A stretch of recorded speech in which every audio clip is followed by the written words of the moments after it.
महाराज, महाराज, आमचे कष्ट, आमची निष्ठा आपणास माहीत. आपण त्याची वेळोवेळी कदरही केली आहे. पण काय महाराज, मोरपंत बोलण्यात धजावत नाहीत, परंतु आम्ही सांगतो, पुन्हा पुन्हा माफी मागून गाराणे घालतो. एकतर आम्हाला दक्षिणेच्या मोहिमेवर घेऊन चला किंवा सेवेतून मुक्त करा. सेवेतून मुक्त करायचं? तुमच्यावर काय अशी आसमानी सुलतानी कोसळली? सेवेतून मुक्त म्हणे, हे बोलण्याआधी जरा विचार करायला हवा होता तानाजी पंत. माफी असावी महाराज, परंतु त्यापेक्षा 1 वर्षाची रजा द्यावी.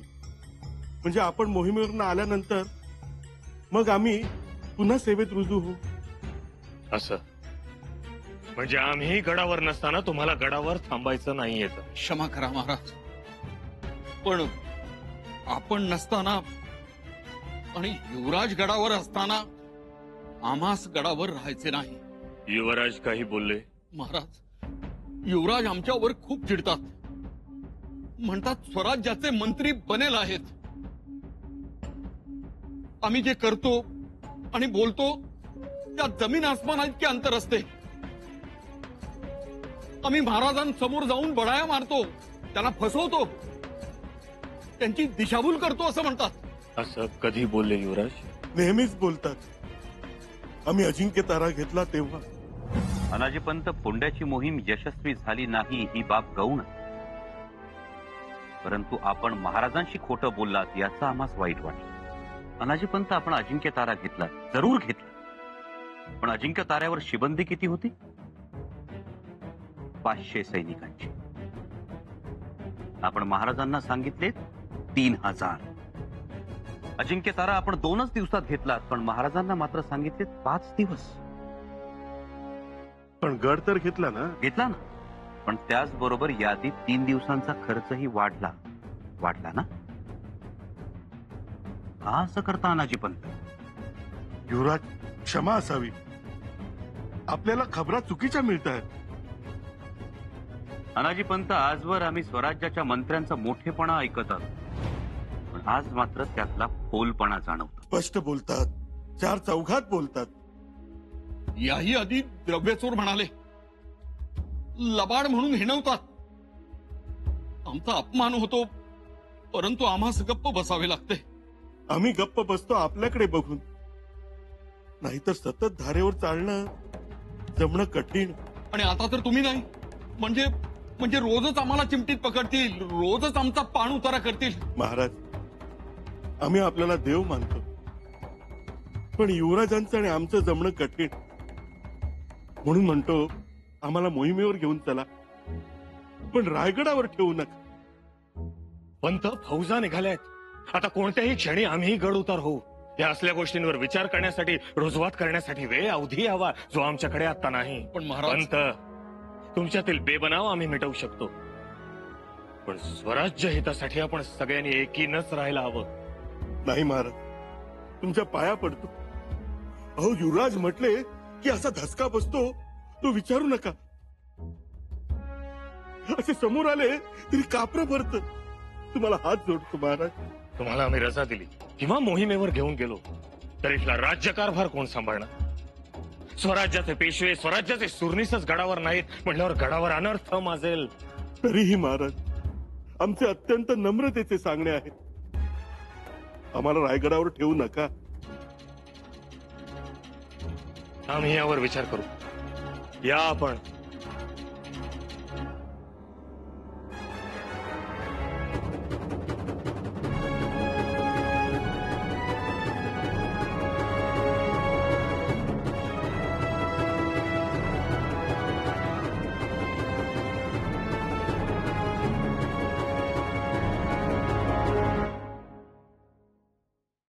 युवराज, युवराज, युवराज, आमचे बाबासाहेब आलेत. मामासाहेब आले? कधी? आजच आलेत.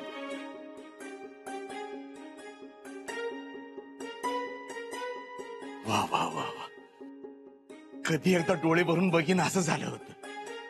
नमस्कार करतो मामा. काय करताय? स्वराज्याच्या युवराजाने काय असं पाया पडायचं असते व्हय? मामासाहेब आम्ही तुम्हाला मुलासमान. मुलं समान कधी?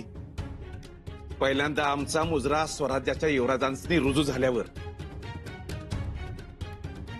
मामासाहेब आता बरं वाटलं. बसा. एवढी सवड आहे वय? उलट तुम्हीच लगुलग आवरायला घ्या बरं. मी तुम्हासनी घेऊन जायला आलोय. कुठं? कुठं म्हणजे काय? शृंगारपुरात. चला. हे असं अचानक? त्याचं कसं झालं? तुम्ही दक्षिण मोहिमेवर चाललाय म्हटलं, आता वरीच दीड वर्ष काय तुमची आमची काही नजर होत नाही आणि तुम्ही आम्हाला भेटत नाही म्हणून तुम्हाला भेटायला आलो. आता गडावर आल्यावर कळलं की तुम्ही जात नाही. मला जातच नाही, कशाला घेऊन? मामासाहेब अहो 4 दिवस पाहुणचार घ्या आणि लगेच फिरा बरं गडावर परत. आम्ही काय तुम्हाला धरून ठेवणार नाही तिथं. हा? मामासाहेब यायचं काही नाही हो, पण आता हा रायगड सांभाळण्याची फार मोठी जबाबदारी येऊन पडली आमच्यावर, त्यामुळे येता येणार नाही. काय युवराजी? हो ना, आबासाहेब नसताना गडावरून कुठेही जाता येणार नाही. हे असं जायचं ना असं यायचं, हाय काय त्यात? म्हणजे तुम्ही आला म्हणजे आमच्या विमानाला बरं वाटेल आणि येसूची आई बी लय खुश होईल तिकडं. आमचं चिरंजीव गणोजीराव, तुमचं नावकरी कान्होजीराव लय खुश होत्याल बघा. मामासाहेब अहो आम्हाला सुद्धा आनंदच वाटेल, पण ह्या जबाबदारीमुळे जमत नाही. आम्ही कुठं नाही म्हणतोय, आणि हळूहळू जबाबदारी आता वाढणारच. त्यात राज्याचा राजा जर राज्यात नसेल तर राजसिंहासनाची जबाबदारी युवराजाची असते. या मासनी काही ठाव नाही वय? अहो तशी रीतच आहे ना. होय मामासाहेब, अहो करोड होनांचं राज्य आहे आणि रायगड तशी मोठी राजधानी. ती सांभाळायची म्हणजे आम्हाला रात्रंदिवस डोळ्यात तेल घालून बसावं लागणार, त्यामुळे जमणार नाही. आता आपणच आला आहात तर आपणच आनंदानं जावयाचा पाहुणचार घ्या. हो बाबा. म्हणजे शिर्क्यांच्या शब्दांना रायगडावर किंमतच नाही तर.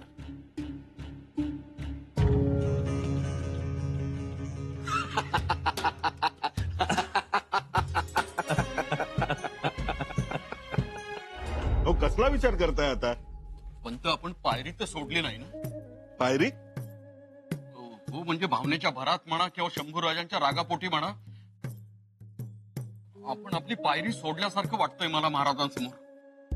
आपण पायरी सोडली म्हणून तरी आपल्या पायाखालची भुई शाबूत राहिली. ते तर झालंच, पण महाराजांचा राग माहिती आहे ना? आहे तर. आपण युवराजांच्या बद्दल ज्या भावना व्यक्त केल्या, त्याचा राग येऊन जर महाराजांनी गडावरूनच उचकावून लावलं आपल्याला, तर म्हणजे तेल गेलं, तूप गेलं, हाती दुपाटणं यायचं. हं? अहो लहान तोंडी मोठा घास घेतलाय असंच वाटतंय. अहो पंत, पेशवे आहात तुम्ही. लहान तोंडी मोठा घास मुळीच घेतला नाही. आपण जी सांगितली ती सत्यताच सांगितली ना. पण तरीही युवराजांनाच गडावर ठेवू नका हे असं सांगायचं म्हणजे? अहो आपण सांगितलं आणि दानही आपल्याच पदरात पडणार आहे. तुम्ही अजूनही अनाजीला ओळखलं नाही. हो पण तरीही. अहो निर्धास्त राहा, दान पडणार.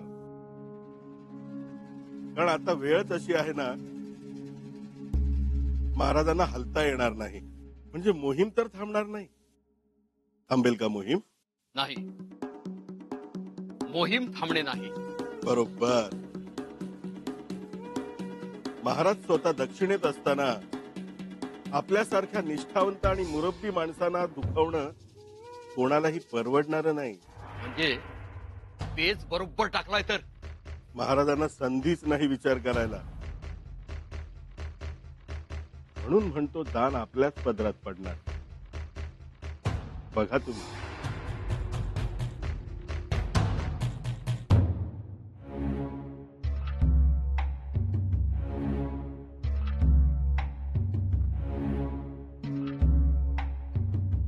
होशियार!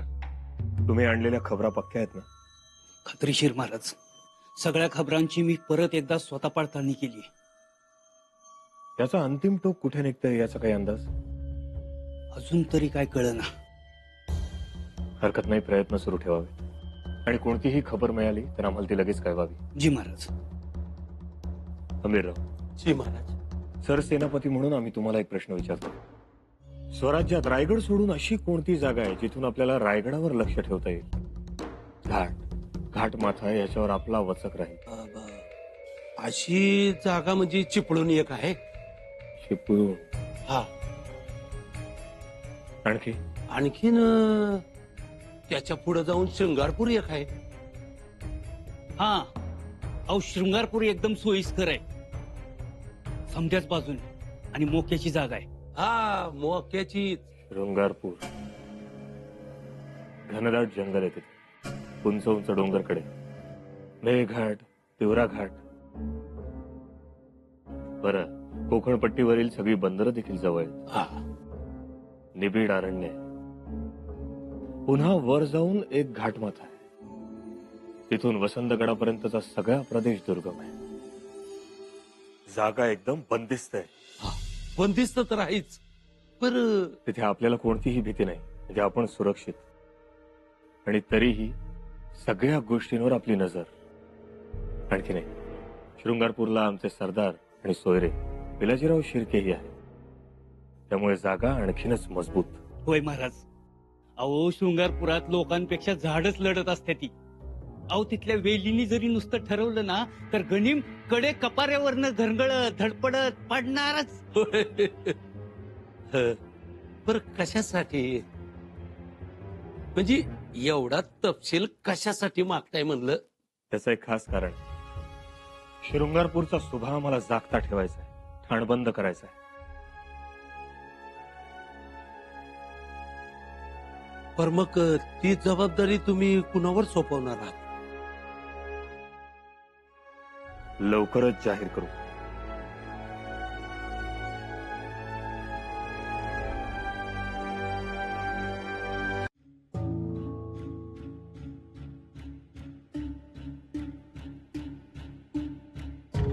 येसू, आम्ही काही गोष्टी जाहीर करायच्या ठरवल्या आहेत. जाहीर करायच्या ठरवल्या आहेत, मग त्या पाळाव्या लागतील.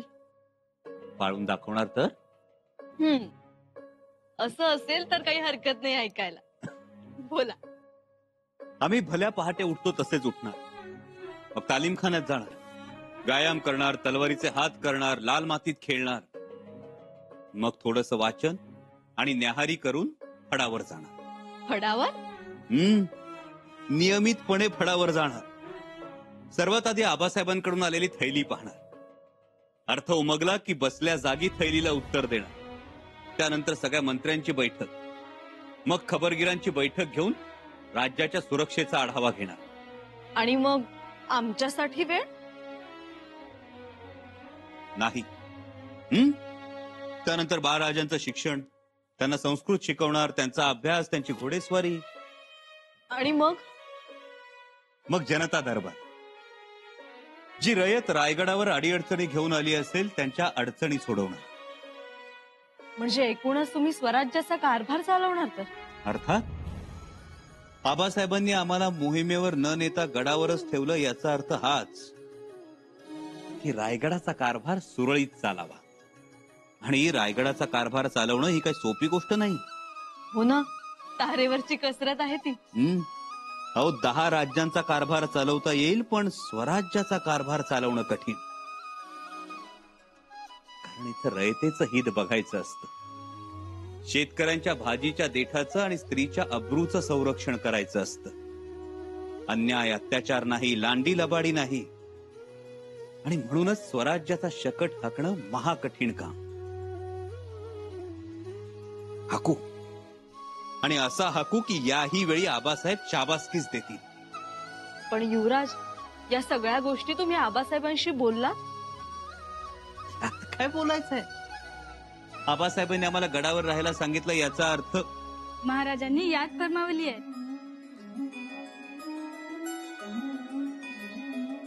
बघितलं, आबासाहेबांचं नाव काढलं आणि त्यांचं बोलावणंही आलं. युवराज, आता निघता आहात तर सगळ्या गोष्टी विचारून या. नका तुम्ही काळजी करू. आबासाहेब रायगडाचा सगळा कारभार आमच्याकडे देतात की नाही बघाच तुम्ही. आलोच.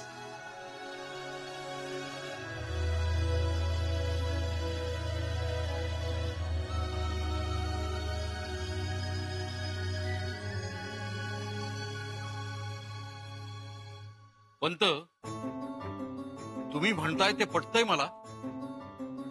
म्हणजे महाराज पेचात सापडल्यामुळं आपल्या पदरात दान पडणार ते. पडणार म्हणजे पडणारच. पेचच आहे तसा. पण असले पेच महाराजांना नवीन नाही. यापेक्षा भयानक पेचांवर मात केली त्यांनी. हं? आणि पेच टाकणाऱ्यांची धुळधाणही उडवली. हा पेच काळजाला लागणार. मला जरा भीतीच वाटते हो. काय झालं पंत? हो, महाराज आहेत ते. आपण त्यांना जवळून पाहिलंय.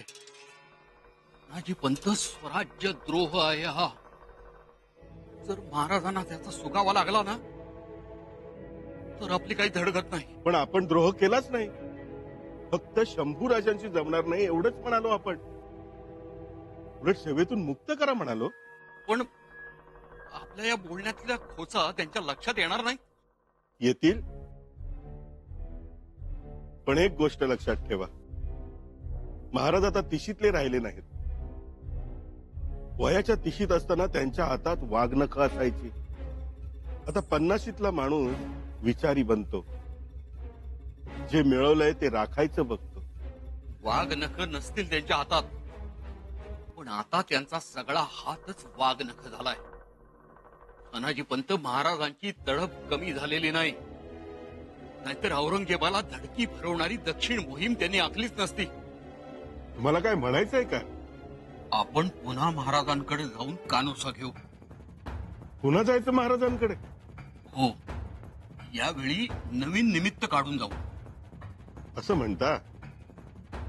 हो, म्हणजे माझी धास्ती थोडी कमी होईल. हो, ठीक. शेतसाऱ्याचा प्रश्न घेऊन जाऊ. उगीच चला.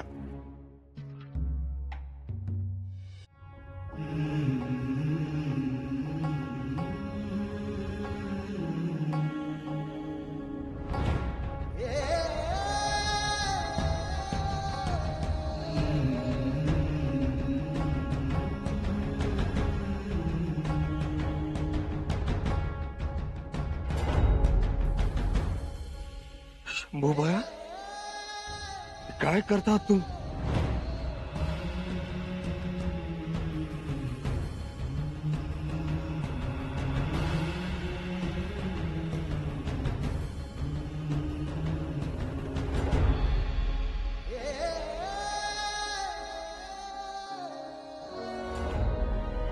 आम्ही गप्प बसतो आपल्याकडे बघून. नाहीतर सतत धारेवर चालणं जमणं कठीण. आणि आता तर तुम्ही नाही. म्हणजे रोजच आम्हाला चिमटीत पकडतील, रोजच आमचा पाण उतारा करतील. महाराज, आम्ही आपल्याला देव मानतो, पण युवराजांचं आणि आमचं जमणं कठीण.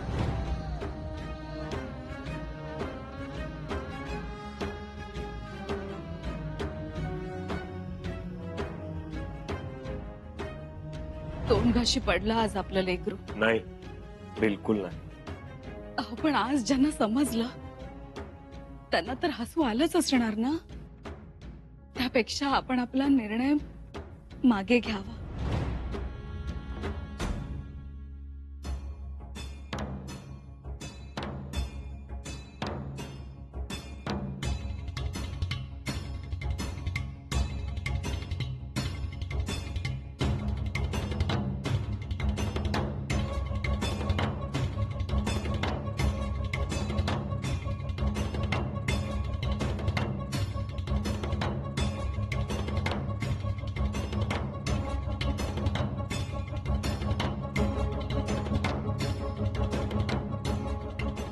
आबासाहेब, शंभूराजे, दरवाजा लावून घ्या. जी आबासाहेब.